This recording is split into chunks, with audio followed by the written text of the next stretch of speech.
Pesupäivä. Siinä on meillä nyt naftaa. Eli nyt tähän pöydälle on räjäytetty kaikki, mitä me tarvitaan mun tulevaan koneeseen. Mutta polttoöljyetu on siinä, että sillä on hyvä tehdä tämmönen alustava putsaus näihin kaikkiin, koska nämä kammiot, näihin on jäänyt öljykalvoja ja kaikkea muuta turhaa karstaa, niin tuolla lähtee ehkä pahimmat. Mutta ruosteeseen ja alumiinihapettumiinhan se ei pure. Mutta aloitetaan nyt eka tästä kiertomännästä. Tässä on vielä kaikki tiivisteet ja öljyrenkaat jäljellä, niin nämä pitää ottaa pois. Niin tää on nyt sen etumaisen kiertomäntäkammion roottori. Niin tämän kanssa nyt ei ole varmuutta, onko tää kelvollinen. Koska täällä juoksuu sivulla sivutiivisteet. Ja yksi näistä oli naksahtana jumiin. Niin irrottaessa tämä katkesi. Et se voi olla, että tämä ura on puristuna kiinni jostakin kohdasta. Mutta sen näkee sitten, kun tämä on pesty. Et nämä kaikki muut kyllä, niin nämä joustaa ja pomppii niin kuin pitää. Joo.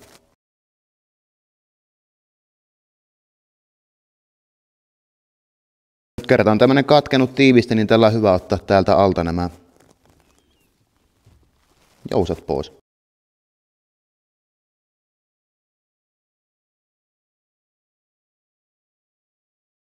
Täällä jokaisen alla tämmönen hieno rivotettu.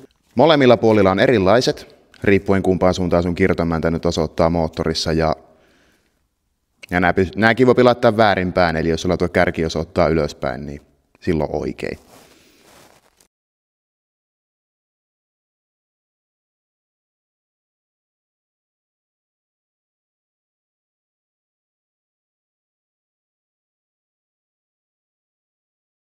Sitten on nurkkatiivisteet, oemit, mitkä voi myös laittaa väärinpäin. Näette, sisältä löytyy kumi-insertti. Et jos moottori käy erittäin kuumana tai sulla on vähän rajummat imukanavat, niin ne yleensä hävii. Siihen on tarjolla korvaaviakin, missä ei ole tuota kumia.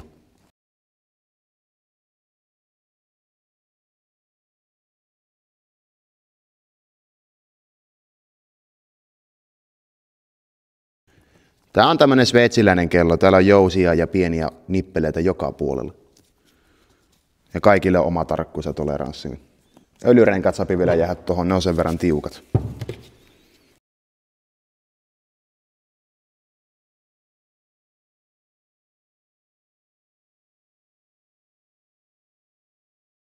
Et ne oli ainakin kasattu oikein.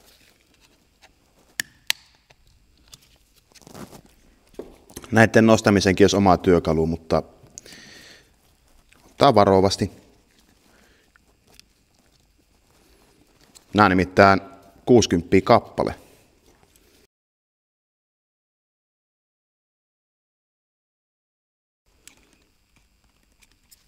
Täältäkin löytyy jousi.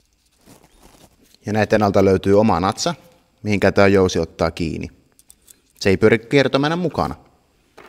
Ja totta kai samanlainen lovi löytyy täältä, mihinkä toinen puolisko ottaa kiinni. Tää on saanut vähän paukkuu tää kiertomäntä. Tuollakin on tullut vekki. Monta vekkiä. Nämä on taidettu irrottaa vähän rajummalla käällä aikoinaan, koska tuosta on painuna reuna kiinni.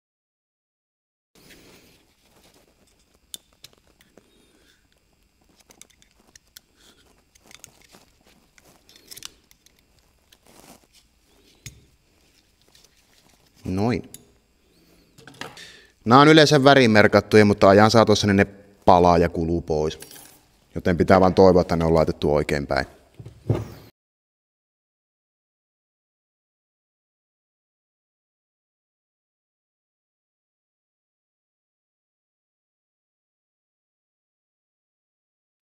Mutta näin, nyt on tyhjätty kiertomäntä, pois lukien laakeri.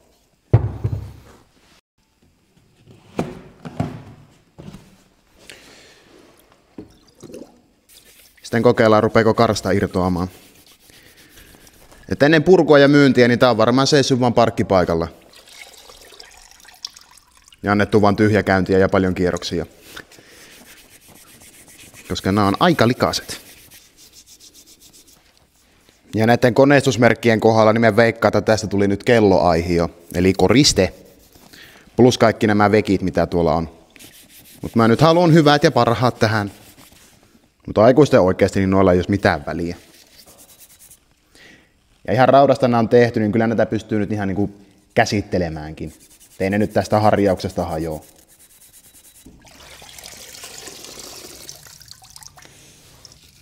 Tähän puhistui yllättävän hyvin.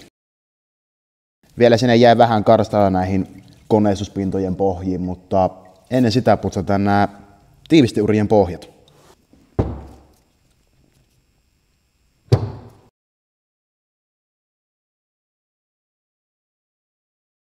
Koska nämä nyt on samalla tavalla täynnä samaa kakkaa, mitä on kaikki muutkin pinnat. Niin onneksi on näitä vanhoja tiivisteitä, koska näähän menee just tänne uran pohjaan. Ja nää tökitään vaan läpi ja kokeilla, ottaako mistään kiinni.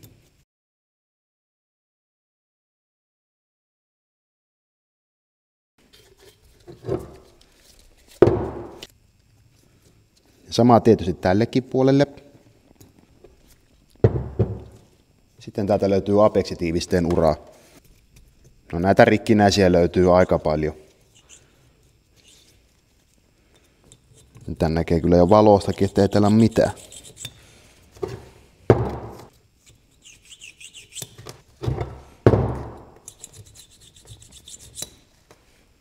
Kas näin. Nyt tästä näkee kiertomännän yleiskunnon. Ei ole vekkejä, pois lukee nämä muutamat öljyrenkaan vekit. Itse naamassa ei ole lommoja, eli jos tämä nakuttaa sun muuta, niin näihin tulee yleensä lommo. Mutta nämä on nyt joka puolelta tasalaatuiset. Sitten täällä on ratas. Täysin ehjä, ei ole hakkaantunut. Tämäkin olisi kyllä irrotettavissa, jos haluaa. Tänne löytyy vain putkisokat kehälle ja koko paketti on painettu tonne. Ja tähän pitää muutenkin kiinnittää huomiota, kun ruvetaan tekemään korkeasti kiertäviä koneita. Tämä rupeaa elämään, eli tämä ei pysy paikallaan. Mutta tähän kertomaan tästä ei tarvitse tehdä. Mutta viimeisenä voitaisiin kokeilla ultraäänipesuria tälle, kun semmoinen kerta nyt löytyy. Koska käytön aikana tämä on täynnä öljyä. Ja tonne on hyvin vaikea päästä mitenkään käsiksi, mutta ultraäänipesuri kyllä menee. Täällä on jo ennestään mulla niin aiemmista pesusta tehnyt vesi. Ja tämmöistä varten nyt ei varmaan uusia kannata laskea, koska tuo menee heti likaiseksi. Mutta laitetaan nyt sinne vähän karstan poistajaa ja rasvan poistajaa.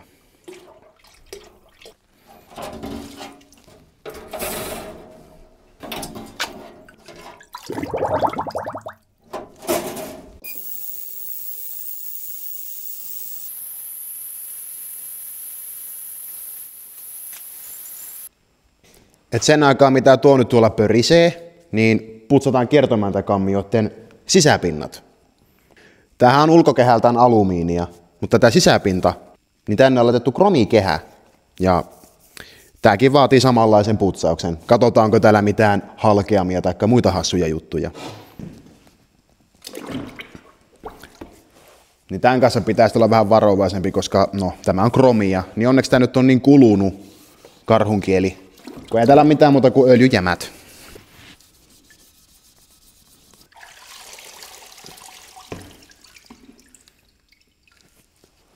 Ja nyt tästä huomaa heti yhden eron, että tämä ensimmäinen, niin tämä on eri sarjaa kuin nämä kaksi muuta.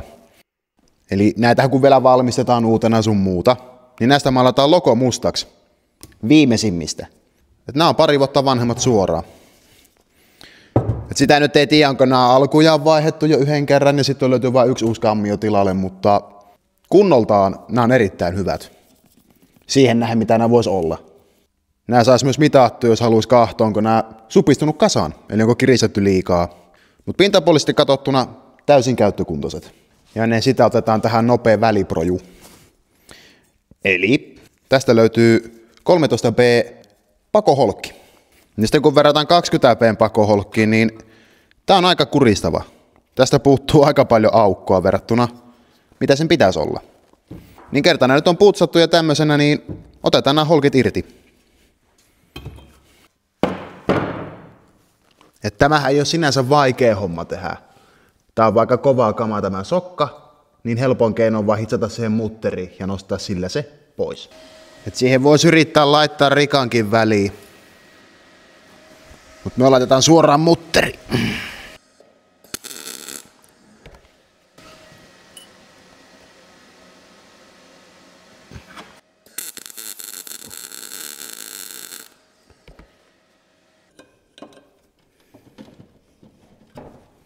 Kas näin. Ja näin holkki on irti. On tehty aikamoiset pakokaasun kierrot verrattuna tähän vähän sirompaan malliin. Eli kun tämä osoittaa kiertomäntä kammion päin, niin sitten se kiertää täältä läpi ympäri ja tulee putkesta pois. Aika tuote. No okei, tätä pitää vähän kairata, mutta sitten mä menen tänne pohjaan.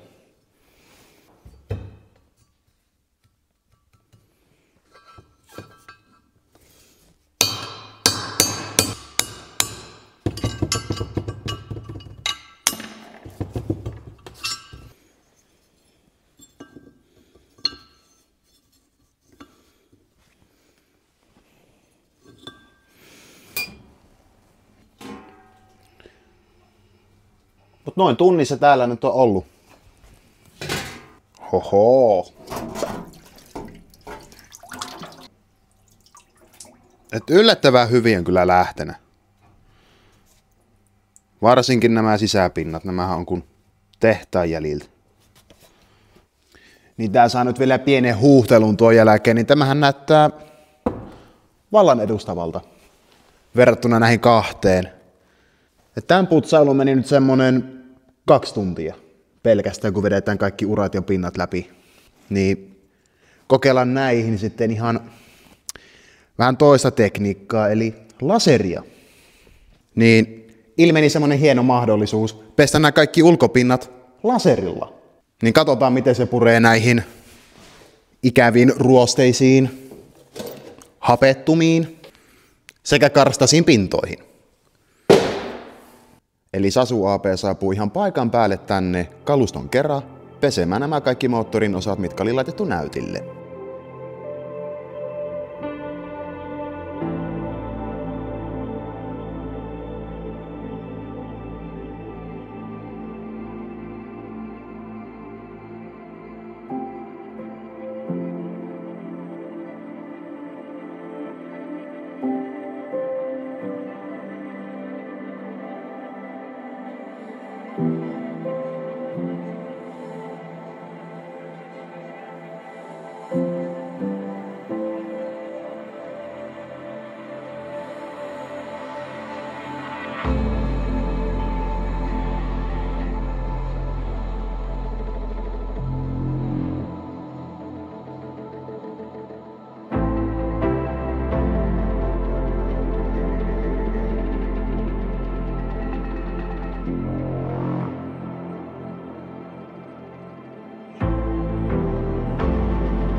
Et täytyy myöntää, että tuommoiseen 4 tuntiin, niin näistähän tuli yllättävän edustavan näköiset. Eli ainut mitä pitää tehdä on välikammioiden kanavoiden puhdistaminen, koska niin näitä nyt ei tuonne laserilla pestä.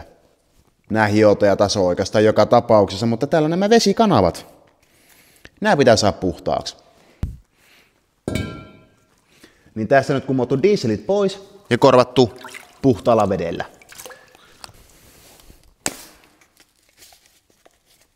Niin nuo valuosat saapi nytten sitruunahappohuuhtelun. Niin tähän uppoo nyt 60 litraa vettä ja noin 300 grammaa, noin 250 grammaa sitruunahappoa.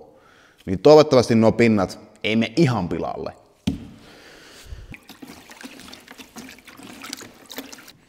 Mut nyt on kaikki hiutaleet sekoittunut. Tää vaan harmittaa, ne mahtuu vain yksi kerrallaan.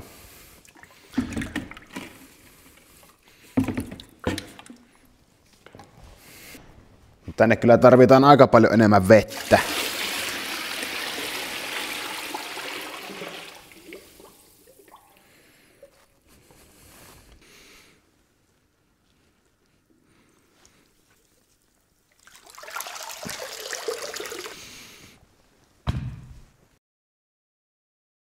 Sitten menee tää läskirauta tänne. Tää on nimittäin niin rivotettu tuolta sisältä, että sinne ei pääse kukaan käsiksi ikinä.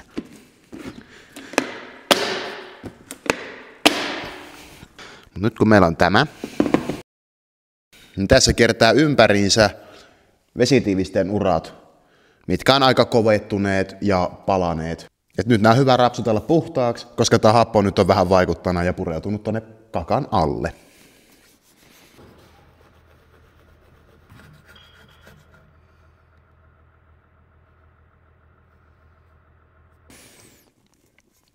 Vesitiivisten uratkin näyttää nyt suhkot hyvältä. Vähän on meinaa ruveta syöpymään täältä. Et näiden kanssa tulee ongelma, jos näitä ei pestä ja pidetään hyvänä. Tuo on kyllä vähän riskaapeli. Ja toinen mikä on nyt vähän kiireistä, niin pintaruoste. Tää on ollut vartin tässä pöydällä, niin tää menee jo ihan ruskeaksi. Eli koko hoito öljytään läpi.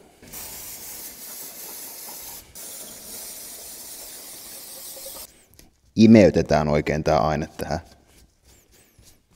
Nyt näiden kohdalla ei ole mitään muuta jäljellä kuin tuo imusarja, kun se on niin hapettunut. Siis täällähän nyt ei ole sinänsä niin mitään käytännön väliä, mutta tehdään nyt nämä kaikki kerralla siistiksi. Eli tämä hiekka puhalletaan. Tai tätäkinhän koetettiin laserilla hoitaa. Mutta sitten huomattiin, että tähän maalattu. Kun näitä on saanut kahden värisenä. Nämä on ollut joko mustia, taikka niin kuin tämä, että se on hopea. Niin kyllä tää on vain järkevämpi hiekka puhaltaa kaikin puoli. Paljon nopeampi ja parempi. Et minullahan olisi hiekkapuhalluskaappikin tähän. Mutta on just liian iso. Niin tähän pihalla.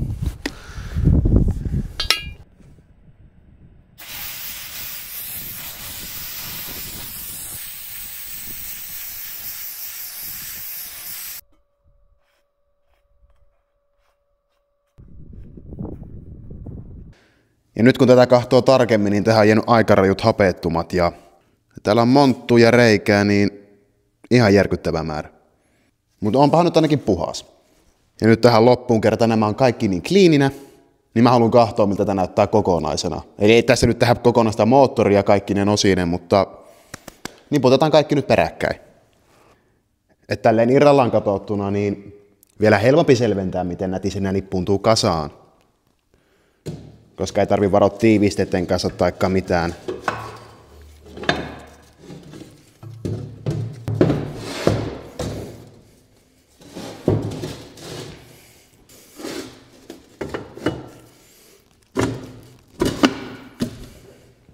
Erittäin nopea ja helppoa.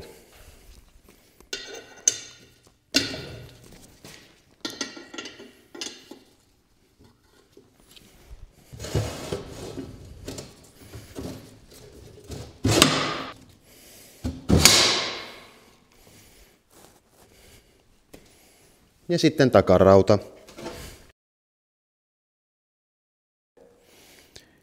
Ja pujotetaan nyt tänne muutama näitä pitkiä pultteja.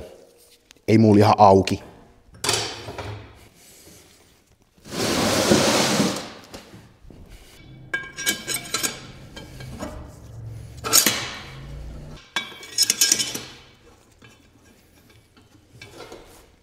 Niin nämä on sitten jousipultteja, niin ei näitä nyt pulttikoneella vedetä pohjaa.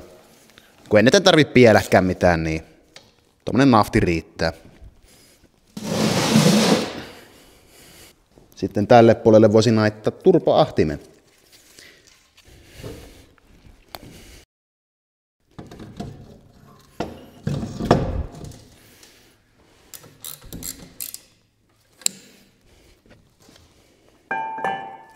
Sitten koittaa pujotella alaimusarja tänne jotenkin.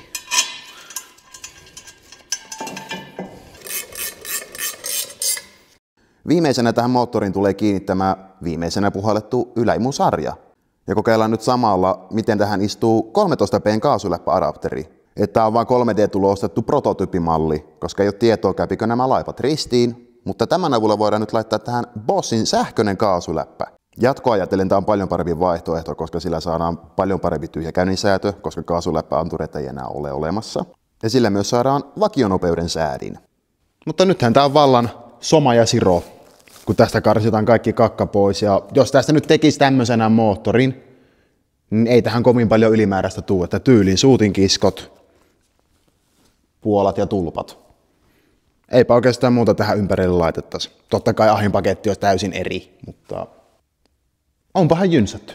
Ja nyt on tarkistettu, että pääpiirteittäin kaikki on ehjää ja hyvää.